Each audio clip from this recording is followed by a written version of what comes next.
Clint Eastwood, el icono definitivo de la valentía y la gloria de Hollywood, durante más de 7 décadas, se mantuvo erguido como un monumento inquebrantable, redefiniendo la masculinidad, la justicia y la resistencia en la gran pantalla, desde el bueno, el malo y el feo hasta Gran Torino. No era solo un actor, era un símbolo, una fuerza, un legado. Millones le admiraban, miles de millones conocían su nombre. Pero casi nadie conocía al hombre detrás de la leyenda, y ahora, a sus 95 años, el vaquero más duro del mundo se enfrenta a una tragedia para la que ningún papel podría prepararle. Una tormenta silenciosa ha barrido sus últimos años, soledad, traición, recuerdos que se desvanecen y la inquietante pérdida de aquellos a los que una vez amó más. Detrás de esos ojos afilados se esconde una angustia más profunda que la de cualquier personaje que haya interpretado.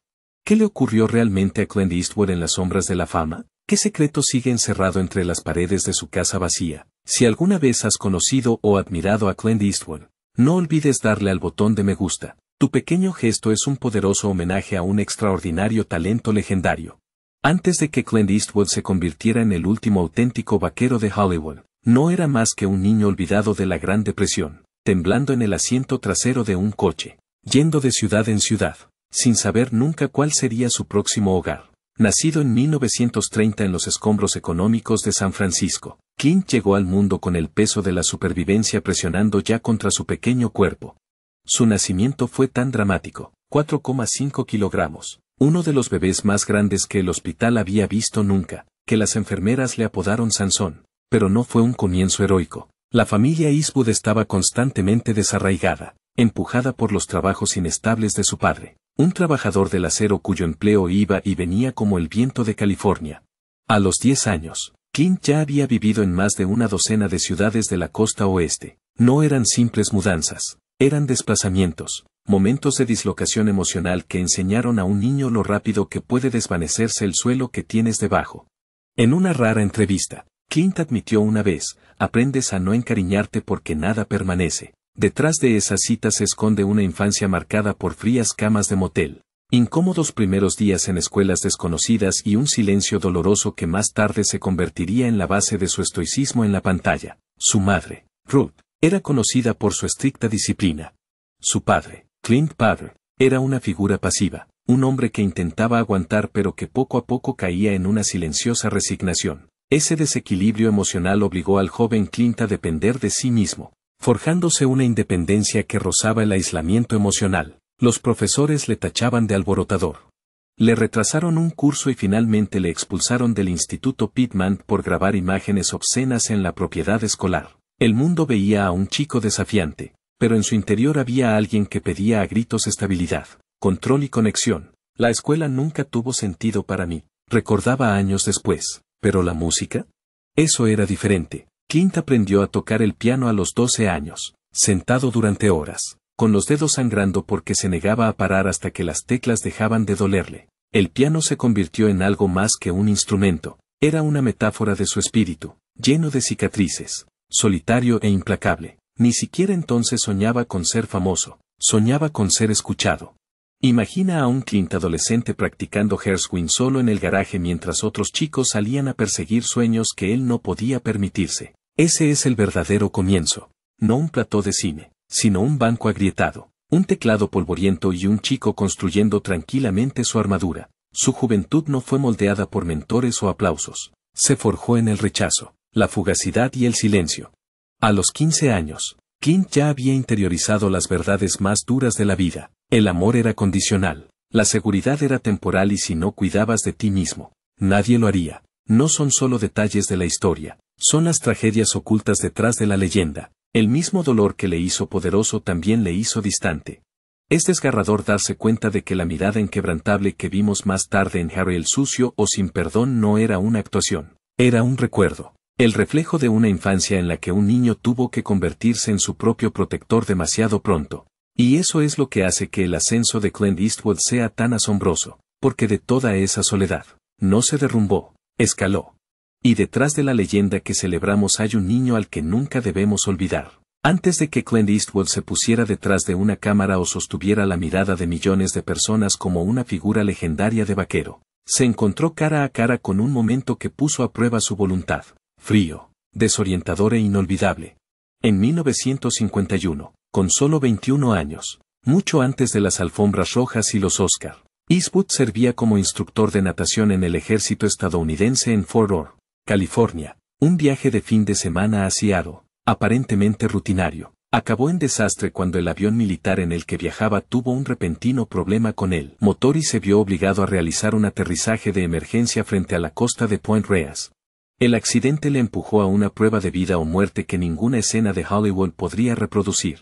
No había chalecos salvavidas ni un camino claro hacia el rescate, solo puro instinto y determinación. Nadó lo que algunos recuerdan como 3 o 4 kilómetros a través de olas heladas y fuertes corrientes. Sus miembros pesaban cada vez más por el cansancio y el frío se hacía más intenso con cada brazada. Cada respiración era aguda.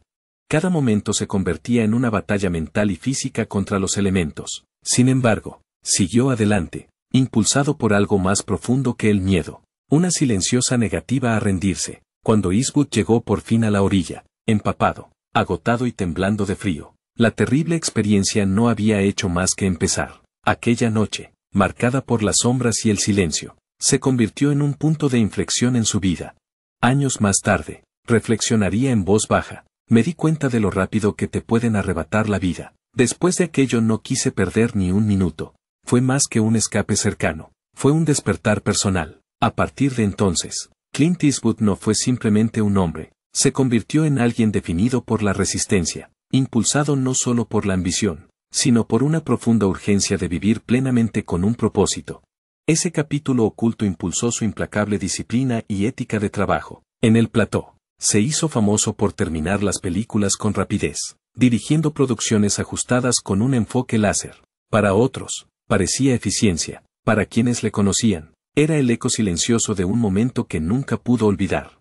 Su amigo y colaborador Fred Menis dijo una vez, ese choque nunca le abandonó. Clint nunca dijo mucho, pero después de eso llevaba el tiempo como un arma. Siempre perseguía un propósito. Esa experiencia también se reflejó en los personajes que creó. Hombres solitarios moldeados por el dolor, guiados por un código personal, nunca fácil de sacudir. No eran solo actuaciones, eran reflejos.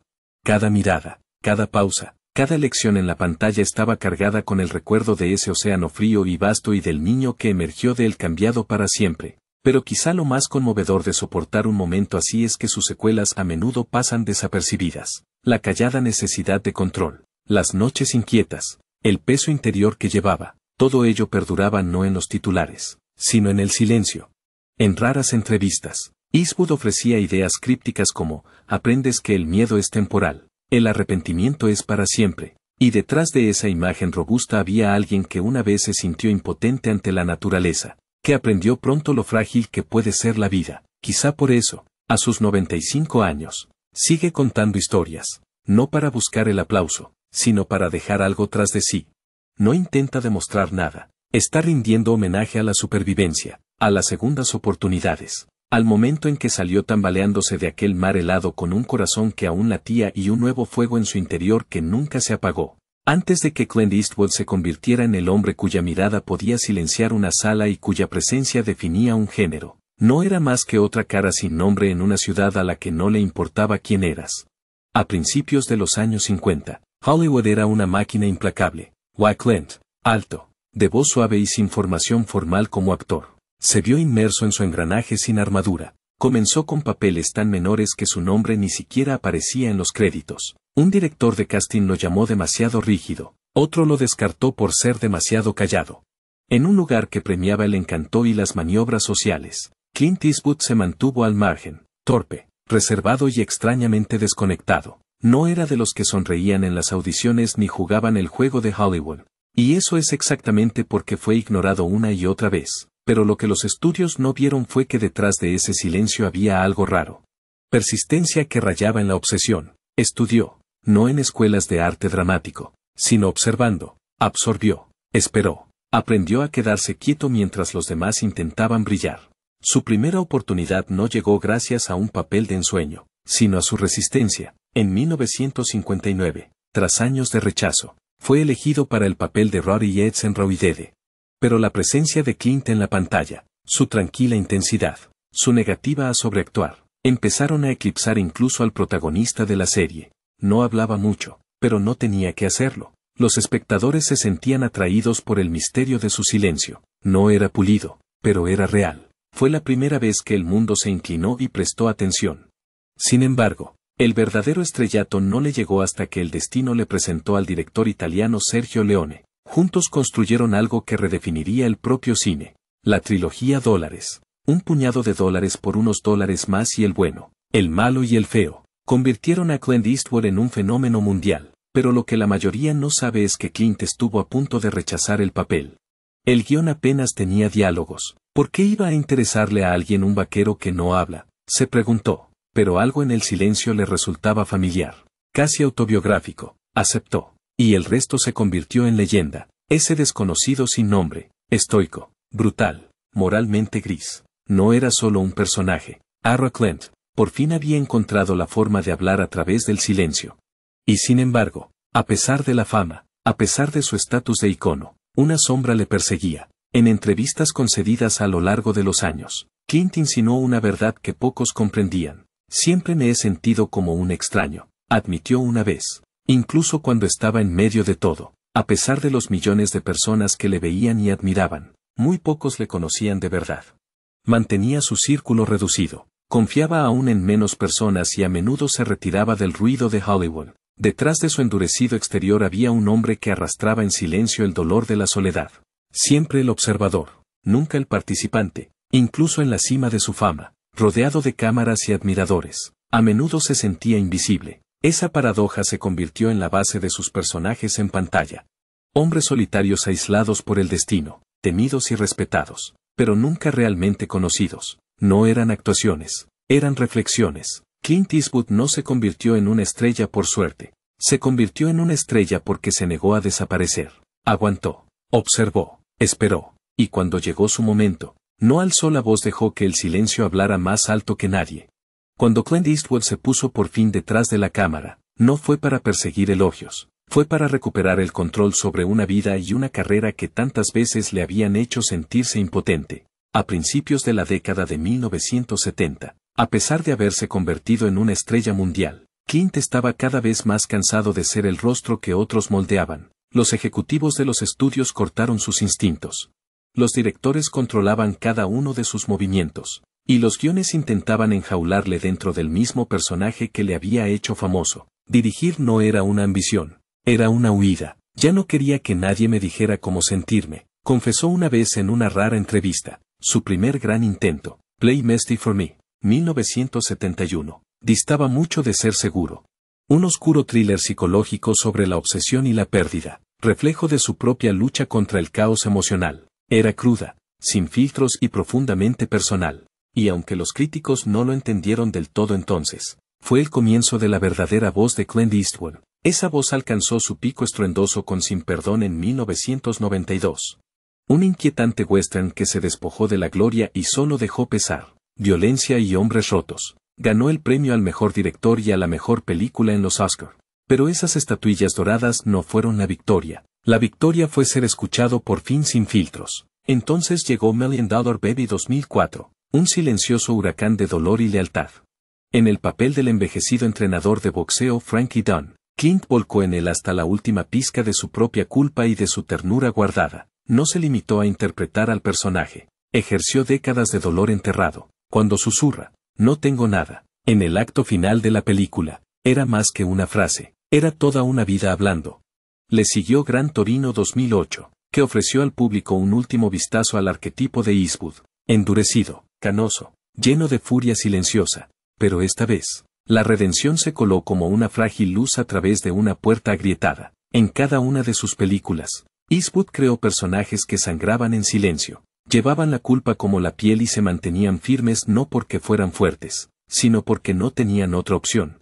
No eran héroes de ficción, eran fragmentos de sí mismo. Detrás de la lente, Clint no solo contaba historias, estaba confesando. Eligió guiones llenos de hombres con cicatrices porque conocía su lenguaje, podía ver a través de la sonrisa de un hombre que fingía no herir.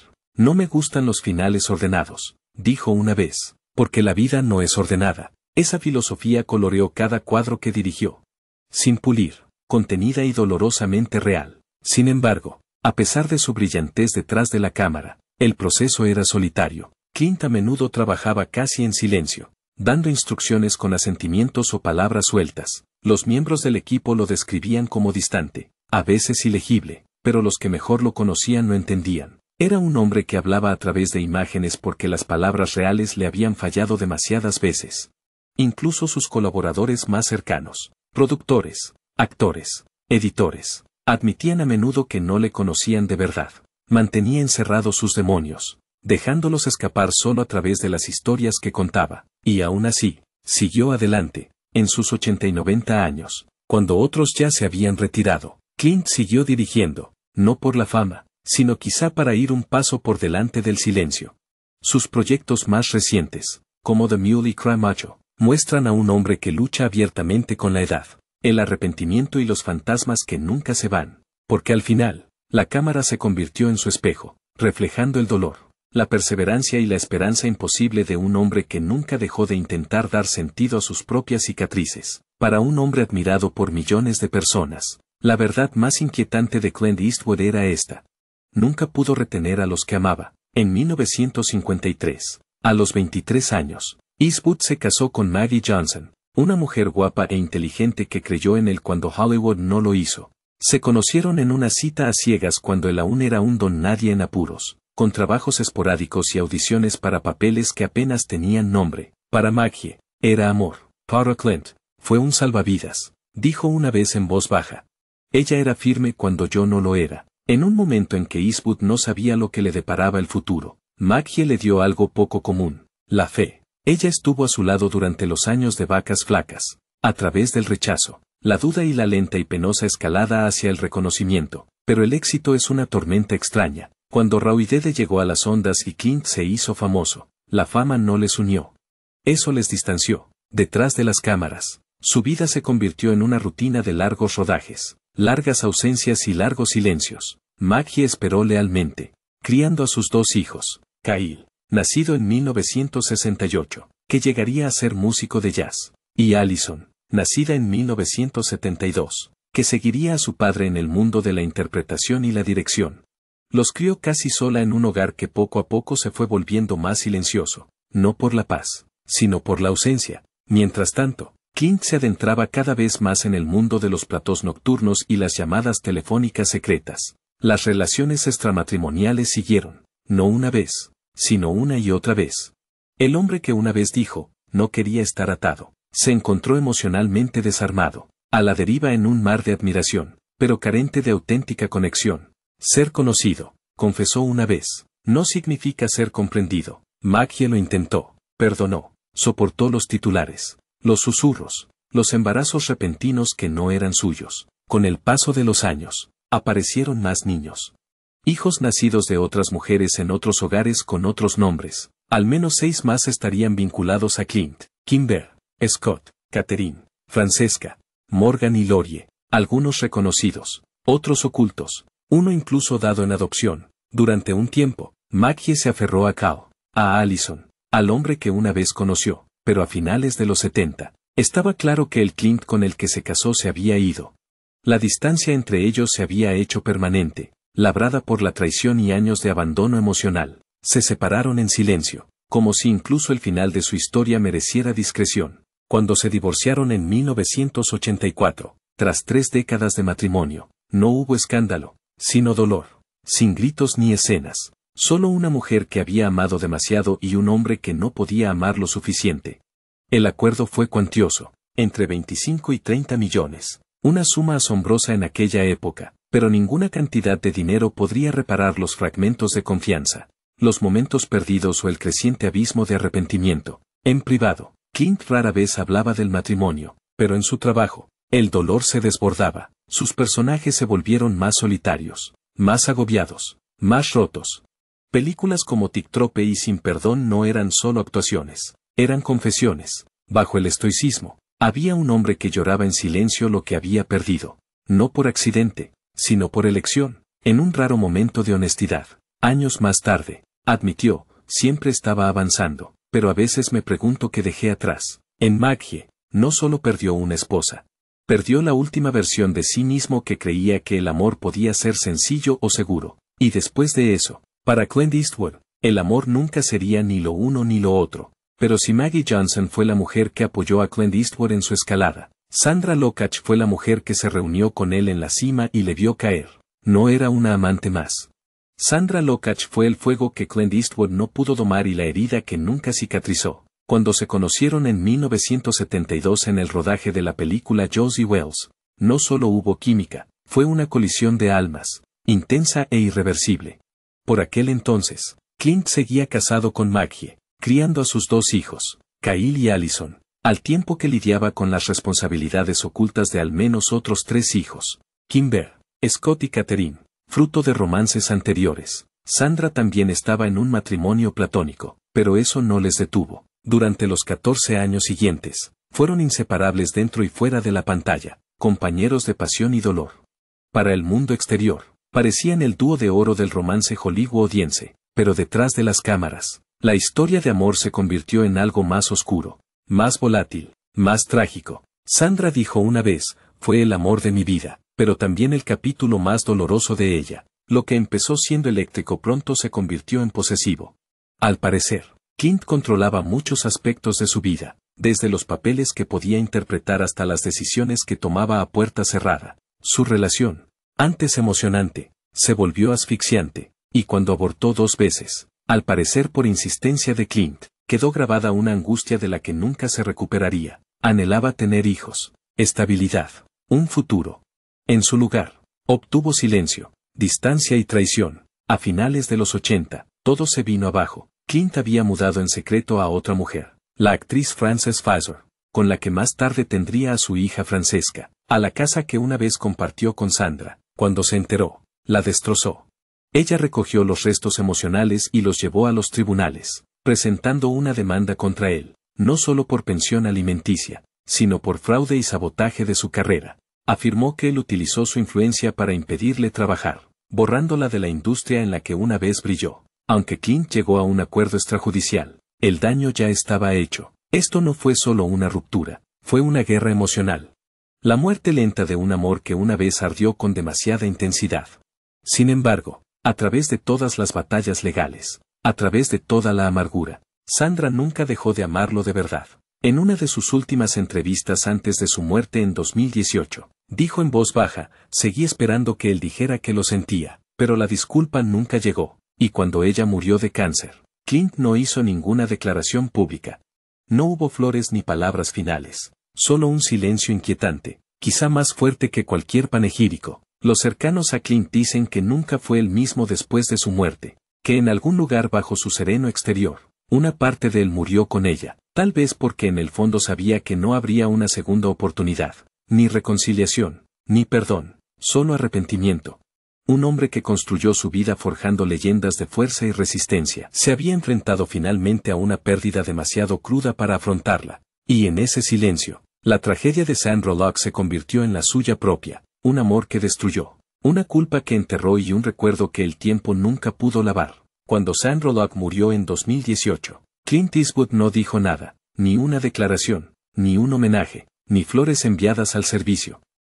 Sin embargo, quienes le conocían de verdad dicen que su silencio no fue indiferencia, sino devastación. Tras 14 años de amor, rabia, pleitos y angustia, su muerte no fue solo el final de un capítulo, fue el final de cualquier posibilidad de cierre. Para un hombre que construyó su legado en la fuerza tranquila, este fue un silencio que gritaba.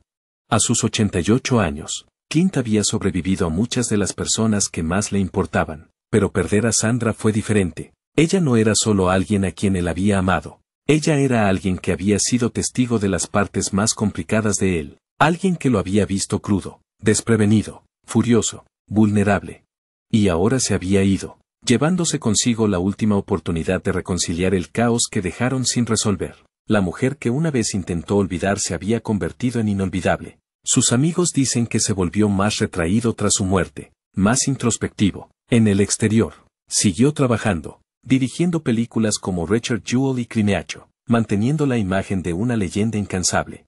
Pero por dentro, una parte de él se había congelado. En privado, a veces se quedaba mirando a lo lejos después de un largo día en el plató, hablando muy poco. Su productor de toda la vida reveló una vez, hay fantasmas con los que Clint vive ahora. Sandra es uno de ellos. En los silenciosos rincones de su finca de Caramelo, los recuerdos se colaron.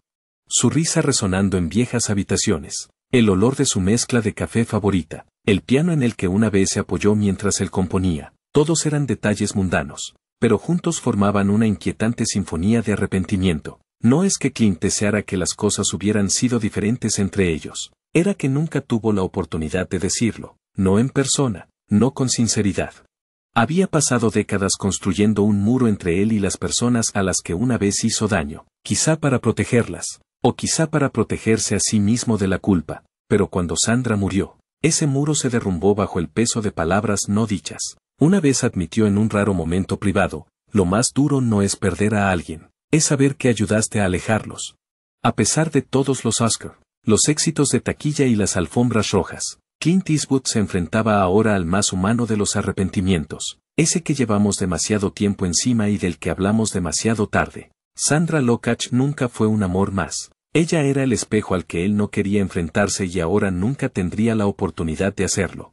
Y aunque puede que el mundo nunca vea una estatua o un homenaje en su nombre, los ojos de Clint cuando vagan, en el acto final de su larga vida llena de historias. Justo cuando parecía que Clint Eastwood había encontrado por fin la paz tras décadas de angustia y soledad, Cristina Sandra entró en silencio, no con llamaradas de alfombra roja, sino con algo mucho más raro, gentileza. Se conocieron a principios de la década de 2000 en el Hotel Mission Ranch de Carmel by the Sea, donde ella trabajaba como camarera. En 2014, ella se había mudado a su casa, trayendo consigo una presencia tranquila y con los pies en la tierra. A diferencia del caos de relaciones anteriores, Cristina le ofrecía algo que nunca había conocido de verdad: estabilidad sin condiciones, afecto sin expectativas. Con ella, dijo una vez en voz baja, por fin dejé de perseguir fantasmas. Durante casi una década, Cristina se convirtió en el ritmo constante de los últimos años de Clint. Compartían comidas tranquilas, largos paseos, veladas llenas de música más que de recuerdos. A ella no le importaba la fama ni el legado. Le importaba el hombre detrás del mito.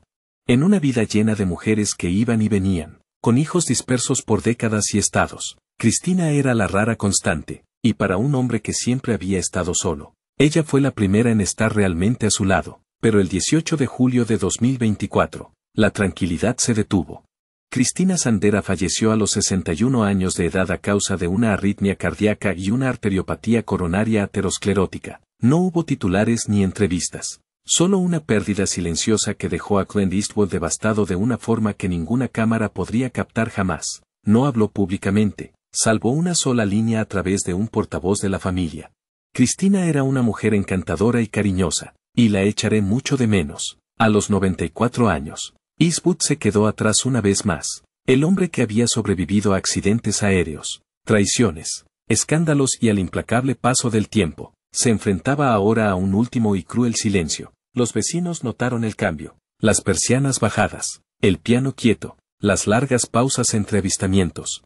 El hogar, antaño lleno de risas tranquilas, ahora solo resonaba con el recuerdo. En el pequeño servicio privado de Cristina, Clint permaneció en silencio en el borde, vestido de negro, sin afeitar, inmóvil, sin lágrimas, solo con los ojos nublados por algo más profundo que la pena. No habló, no tenía por qué hacerlo. Después de la oración final, se quedó un momento más que los demás con la mano apoyada en la palma de la mano. Y mientras los demás se alejaban, susurró algo que nadie pudo oír. Más tarde, su ama de llaves encontró su bufanda favorita todavía doblada en su silla, sin tocar. Sus gafas de leer seguían en el alféizar de la ventana. Nada se había movido, nada había sido guardado. Cristina nunca había pedido ser el centro de atención, nunca había llevado el nombre de esposa, ni había pisado alfombras rojas junto a él. Pero para Clint, ella se había convertido en su último refugio. En su presencia, no tenía que ser el icono, el director o el vaquero duro. Podía ser simplemente un hombre que envejecía, finalmente amado, finalmente comprendido. Su muerte no fue solo el final de una relación, fue el final de un santuario, un recordatorio de que incluso en paz, la vida puede ser insoportablemente frágil. Para Clint Eastwood, el amor siempre ha tenido fecha de caducidad, y esta vez, lo dejó completamente, silenciosamente solo. Ahora, en el silencio de su casa vacía, cuando le preguntan cómo le va, se limita a decir: ahora vuelve a estar tranquilo. A lo largo de las décadas, construyó legados en la pantalla, hombres que lucharon por la justicia, que protegieron a los inocentes, que se enfrentaron a la muerte con serena determinación. Pero en la vida real, cuando se trataba de paternidad, su silencio a menudo hablaba más alto que su presencia. Se sabe que tuvo al menos 8 hijos con 6 mujeres diferentes, aunque durante años se negó a confirmar públicamente el número exacto. Algunos niños ni siquiera supieron que era su padre hasta que fueron adultos. Algunos se mantuvieron en secreto para el mundo y quizá incluso para el propio Clint. Entre ellas estaba Lori Murray, nacida en los años 50 y adoptada por otra familia. No descubrió su verdadera paternidad hasta décadas después. En una revelación que dejó atónitos incluso a los conocedores de Hollywood, un amigo íntimo de la familia dijo que fue como si parte de su pasado volviera a entrar en la habitación en silencio, con respeto, pero de forma innegable. Luego vino Kimber Eastwood, nacida en 1964 de su largo romance con Roxanne Tunis, mientras Clint aún estaba casado con Maggie Johnson, seguida de Cal, 1968, y Allison 1972. Los hijos de su matrimonio oficial con Maggie. Años más tarde llegó Scott Eastwood, nacido en 1986 de la azafata Jesslyn Reeves, ahora también actor de éxito y quizás el más público de los hijos de Clint. Su mandíbula afilada y sus ojos penetrantes recuerdan tanto a un Clint más joven que algunos fans le llaman Eastwood renacido, pero el parecido no siempre significa cercanía. Scott dijo una vez en una entrevista que no se lo ponía fácil, eligiendo cuidadosamente sus palabras. Hizo que te lo ganaras. Otros hijos son Catherine, Francesca y Morgan, cada uno de ellos fruto de diferentes relaciones, diferentes fragmentos de una vida vivida en constante movimiento. En total, los hijos de Clint forman un mosaico de líneas temporales y distancias emocionales, cada uno querido a su manera, pero rara vez con coherencia. A menudo no se celebraban los cumpleaños, no se devolvían las llamadas, no se pedían disculpas. No era cruel, decía una persona enterada. Solo distante, siempre en otra parte. Para el público, Clint era estoico y sabio. Para muchos de sus hijos, era un misterio. Rara vez hablaba de ellos en las entrevistas y, cuando lo hacía, solía ser de forma vaga y cuidadosamente medida. El hombre que hizo carrera interpretando a padres en la pantalla, hombres que daban lecciones, que luchaban por sus hijos, luchaba por mostrar esa ternura en la vida real. Tal vez no sabía cómo, o tal vez debajo de toda la armadura, la temía. Ahora, a mediados de los 90, a Clint se le ve de vez en cuando en reuniones familiares tranquilas, a menudo sentado un poco apartado, observando más que participando. Aparecen fotos de vez en cuando, él y Scott en un estreno, él y Allison en una recaudación de fondos, pero hay una quietud en su postura, una mirada en sus ojos que sugiere que no está del todo presente, como si todavía tratara de recuperar los años que perdió. Y los niños, aunque crecidos, aunque exitosos, llevan sus propias sombras, algunos están cerca de él, otros aún distantes. Ninguno de ellos habla con amargura, pero en las entrevistas, las palabras que eligen, complicadas, privadas, independientes, cuentan una tranquila historia de ausencia. Clint dijo una vez, solo se puede ser joven una vez, pero se puede ser inmaduro para siempre. Lo dijo en broma, pero quizá en cierto modo era una confesión. Dio al mundo personajes inolvidables. Pero para la gente que compartió su nombre, lo que ocultó habla más alto que lo que dio. No hubo grandes disculpas ni reconciliaciones, solo gestos discretos. Una invitación aquí, una breve llamada allá, un gesto de reconocimiento entre la multitud. Al final, para Clint Eastwood, la paternidad no fue un papel que desempeñó, fue una herida que nunca supo cómo curar. Clint Eastwood tiene ahora 95 años y sigue pasando sus días en la tranquilidad costera de Carmel by the Sea. Principalmente en el Mission Ranch, una querida finca que restauró y abrió a sus huéspedes a mediados de los años 80. Cerca de allí, su club de golf Tahama, situado en un prístino Asey, es algo más que una propiedad inmobiliaria. Es su testamento a la calma, una promesa de preservar la naturaleza virgen y un refugio contra el ruido de la celebridad. Y sin embargo, a pesar de todo el silencio del que se ha rodeado Clint Eastwood en estos años crepusculares, el pasado sigue resonando suave pero implacablemente. Cada rincón de Mission Ranch guarda un recuerdo, y no todos son amables. Pasa junto al piano que solía tocar Cristina, ahora intacto. La silla donde leía, ahora siempre vacía. Su ausencia no es ruidosa, es un susurro, una quietud que le sigue de habitación en habitación, y con ella vienen sombras de más atrás. El silencioso adiós de Maggie, la amargura de Sandra que nunca encontró la paz. Niños que solo conoce a través de titulares o fotos de vacaciones. No son solo fantasmas de personas, son fantasmas de elecciones, arrepentimientos, oportunidades perdidas.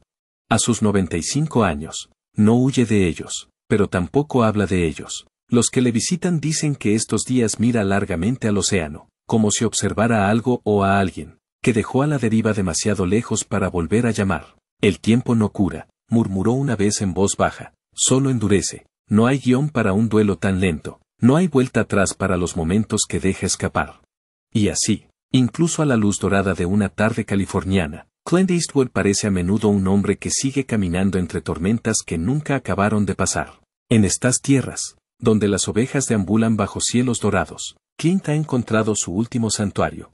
Sus rituales diarios siguen siendo disciplinados, un suave partido de golf, entrenamiento de fuerza adaptado a su edad. Paseos por los jardines de Mission Ranch y meditación 2 veces al día, práctica que inició a los 50 años, aunque frágil hace décadas. Su cuerpo luce ahora delgado y curtido, pero todavía firme. Su filosofía dietética no ha cambiado desde que la adoptó por primera vez a finales de la década de 1950. Comidas magras y verdes la mayor parte de la semana, pescado o pollo ligeros, verduras abundantes. Casi nada del azúcar o la carne roja que vio comer a su padre en 1970. Incluso a los 95 años, Clint bromea a menudo, no hay ninguna razón por la que un hombre no pueda mejorar con la edad. Profesionalmente, no muestra signos de alejarse. Jurere 2 se estrenó en 2024 y fue ampliamente asumido como su canto del cisne. Sin embargo, en conversaciones privadas, Clint reafirmó que ya se encuentra en la fase de preproducción de una nueva película original. Su energía creativa sigue siendo evidente en las pocas entrevistas que concede. Trabajaré mientras siga aprendiendo o hasta que esté verdaderamente escenificado. Esta decidida voluntad anclada en décadas de disciplinada filmación no surge de la vanidad, sino de la resistencia. A pesar de todo su legado, Clint vive ahora prácticamente solo. Su eterna compañera Christina Sandro falleció en julio de 2024, sin dejar homenajes públicos. Solo el silencio de su vida compartida. Sus hijos, Kyle, Allison, Scott, Francesca, Morgan, así como otros conocidos y reconocidos en silencio, permanecen dispersos tanto emocional como geográficamente. De vez en cuando, se une a las reuniones familiares. Aparecen fotos de él en la boda de su hija Morgan en Mission Ranch, o sutilmente al lado de Scar en un estreno en Hollywood, pero los observadores notan una distancia, presente en el encuadre, pero no del todo. Quienes le conocen describen una cordialidad discreta con sus hijos adultos, pero no una cercanía. Algunos han formado sus propias familias, otros solo mantienen débiles patrones de reconocimiento. En cuanto a su salud, los informes confirman fatiga ocasional y movilidad reducida, pero no se ha revelado ninguna enfermedad grave. Evita viajar, salvo en coche privado, y prefiere quedarse en el rancho Mission, a veces cuidando los jardines o sentado junto al piano que antaño provocaba las risas de Cristina. Permanece alerta, pero el fuego de sus años mozos da paso a la quietud. No ha anunciado ningún plan formal de sucesión, aunque su legado inmobiliario lo dice todo. El rancho Mission en el club de golf de Tahama, una mansión Bair de estilo español. El rancho Racing River en el norte de California, Sandal y propiedades en la playa de Maui. Estas propiedades reflejan su credo, no la opulencia, sino la conservación. Cada lugar es un recuerdo, un poema en ladrillos y campos. Un accesorio destinado a durar más que él. En las entrevistas ha hablado poco de la herencia. Su prioridad, ha dado a entender, es el valor duradero de estos lugares, no su distribución. La cara exterior de Clint muestra hoy que el tiempo no ha tenido piedad. La piel curtida, el pelo canoso y ralo, los ojos a menudo nublados, pero nítidos con la dignidad conservada. Ya no busca la atención del público. En su lugar, ve el mundo en segmentos apagados. Si los fans lo ven a pie o en un pequeño evento, informan de una breve inclinación de cabeza o una débil sonrisa. La leyenda ahora se mueve con economía, pero en su interior permanecen los ecos tácitos, los hijos con los que se distanció, las mujeres que le amaron y acabaron desvaneciéndose, el silencio en torno a la muerte de Cristina. Estos recuerdos son una espera silenciosa en privado. Una vez reflexionó, lo más duro no es perder a alguien, es saber que ayudaste a alejarlos. Esa confesión interior resuena ahora en los largos ciclos de su soledad. Cada tarde, se le puede encontrar en el porche de Mission Ranch, guión en mano o una raqueta de tenis descansando a su lado. Puede que vuelva a dirigir o puede que no, Pero sigue ensayando en silencio. La suya no es una vida de finalidad, sino de legado reimaginado, sabiduría tallada en la resistencia, no en el aplauso. Su último capítulo no está coronado por la fama, sino por la persistencia silenciosa, no enmarcado en el drama, sino en la memoria. Clint Eastwood sigue siendo un discreto filósofo de la soledad y la supervivencia. Un hombre que construyó mitos pero que ahora habita suavemente en sus sombras. Nunca fue perfecto y quizá por eso importó tanto. Clint Eastwood nunca fue un héroe perfecto, ni en la pantalla, ni en la vida. Tropezó, hirió a otros, cargó con heridas que no supo curar y ofreció un amor al que a veces no pudo aferrarse. Pero en todas sus contradicciones, se mantuvo fiel a una cosa, la autenticidad. Defendió la fuerza silenciosa en un mundo adicto al ruido. Nos demostró que el valor no siempre ruge, a veces simplemente resiste, que un hombre puede estar roto y seguir siendo fuerte, puede estar solo y seguir erguido. Durante décadas, sus películas dieron voz a los olvidados, dignidad a los imperfectos y belleza al silencio. Dio forma a algo más que el cine, moldeó la forma en que varias generaciones entendían la resistencia, el arrepentimiento y la redención. Y quizá ese sea el legado más honesto de todos. No los premios, no la taquilla, sino la verdad tácita que vivió. Incluso las leyendas son humanas. Si el viaje de Clint Eastwood le ha conmovido de alguna manera a través de una película, un momento o simplemente por su silencioso desafío al tiempo, comparta su opinión a continuación. Tu voz forma parte del homenaje a un hombre que se pasó la vida contando historias, para que los demás nos sintiéramos